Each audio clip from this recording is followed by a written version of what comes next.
Dito ko nakilala ang pamilya ni Arturo at Clarissa. Meron silang special child at handa silang gawin ng lahat para mapagamot ito.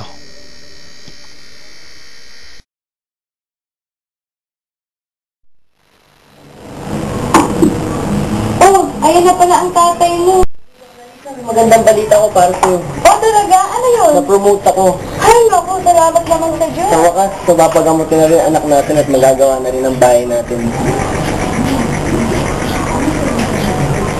Naku, anak, eh, malaki na ang tawag ng tatay mo. Mabibili namin lahat ng gusto mo. Mapapadala ka na rin namin sa Siya ay eskwela. nagtatrabaho sa pamilya natin. Oh, ano yun, Arturo? Siya Tagal na ako trabaho. Ano? Naku, bakit naman?